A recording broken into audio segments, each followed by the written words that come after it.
আসিয়া রাদিয়াল্লাহু তাআলা আনহা আলাইহা সালাম ফেরাউনের স্ত্রী গোপনে গোপনে মুসা আলাইহিস সালামের উপর ঈমান এনেছেন।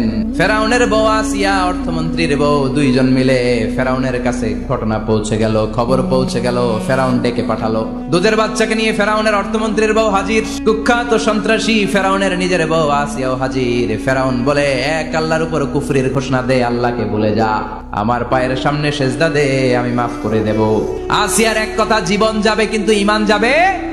ফেরাউনের অর্থমন্ত্রীর স্ত্রীরও এক কথা, যে আল্লাহর কাছে আমরা মাথা নত করেছি, পৃথিবীর কোন শক্তির কাছে ওই মাথা আর নত হতে পারে না। ফেরাউন বলল, তাই নাকি, দেখি তোদের ইমানের পাওয়ার কত বড়। অর্ডার করলো, বিশাল বড় পাতিল নিয়ে আসো, কড়াই নিয়ে আসো, কড়াই ভর্তি তেল গরম করতে শুরু করো। টকবক টকবক করে কড়াইয়ের মধ্যে গরম তেল। ফেরাউন বলে, ও অর্থমন্ত্রীর স্ত্রী, তোমারে অনেক ভালো জানতাম, এখনই আমার পায়ের সামনে সেজদায় লুটিয়ে পড়ো, আল্লাহরে ছাড়ো, আমি তোরে ছেড়ে দেব। অর্থমন্ত্রীর বউ বলে, এত সোজা না, এক কথা, আল্লাহর সামনে মাথা নত করেছি, কারো সামনে করব না। ফেরাউন অর্ডার দিল, এই মহিলার দুধের বাচ্চাটারে টান দিয়ে আন, টকবক তেলের মধ্যে, কড়াইয়ের মধ্যে গরম তেলের মধ্যে ছেড়ে দে। মায়ের চোখের সামনে দুধের বাচ্চাকে গরম তেলের মধ্যে ছাড়ে, চিৎকার দিয়ে মা কেঁদে ওঠে, ছেড়ে দাও। ফেরাউনের নির্দয় অন্তরে দয়া হয় না। দুধের বাচ্চাটারে তেলের মধ্যে ছেড়ে দেওয়ার পরে মুহূর্তের মধ্যে ছেলেটা রোস্ট হয়ে যায়।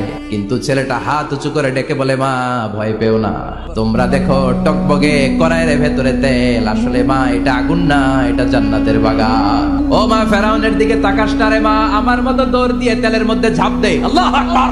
ফেরাউনের অর্থমন্ত্রীর বউয়ের ঈমান দ্বিগুণ হয়ে যায়, তিনগুণ হয়ে যায়। সে বলে, ফেরাউন, গোটা পৃথিবীটারে এক পাশে করতে পারবি, কিন্তু আমার মাথাটা তোর পায়ের সামনে নোয়াতে পারবি? ফেরাউনের অর্থমন্ত্রীর ওই স্ত্রীকে বাচ্চার পরে ওই তেলের মধ্যে ঢেলে দেওয়া হলো। ওই মহিলাটাও রোস্ট হয়ে যায়। বাকি রইল ফেরাউনের বউ আসিয়া। আসিয়া কিন্তু দৃশ্যটা দেখেছে। ফেরাউন বলে, আসিয়া, কত অন্তরঙ্গ সম্পর্ক আমাদের, আজীবন কত ভালোবাসা ছিল, কত খুনসুটি ছিল, কিন্তু আমার পায়ের মধ্যে সেজদা দিয়ে প্রমাণ কর তুই আমারে ভালোবাসিস। আসিয়ারও একই কথা, জীবন দিব কিন্তু ঈমান দিব না। ফেরাউন বলল, তোকেও আমি ছাড়বো না, তোকে আমি উলঙ্গ করব। হাজার হাজার মানুষের সামনে আসিয়ার কাপড় টেনে নেওয়া হলো, তক্তার মধ্যে শুইয়ে তক্তার মধ্যে হাতে পায়ে পেরেক মারা হলো। হাতের এই পাশ দিয়ে পেরেক ঢুকে ওই পাশ দিয়ে বেরোয়। আসিয়া সহ্য করতে না পেরে ডেকে বলে, আল্লাহ, ফেরাউন থেকে তুমি আমারে বাঁচাও, শুধু তোমার ইবাদতের কারণে আজকে আমার এমন দশা উলঙ্গ হওয়া লাগলো, আমার হাতে পায়ে পেরেক ঠোকা হলো, আল্লাহ এখন গরম তেলের মধ্যে ছেড়ে দেয়া হবে, তুমি বাঁচাও। আল্লাহ বললেন, জিব্রাইল, আমার জান্নাতটারে আসিয়ার চোখের সামনে তুলে ধর। আমার আসিয়া দুনিয়ার বুকে থেকে জান্নাত দেখে দেখে আমার মেহমান হয়ে আমার কাছে আসবে। আসিয়াকেও গরম তেলের মধ্যে ফেলে দেয়া হলো।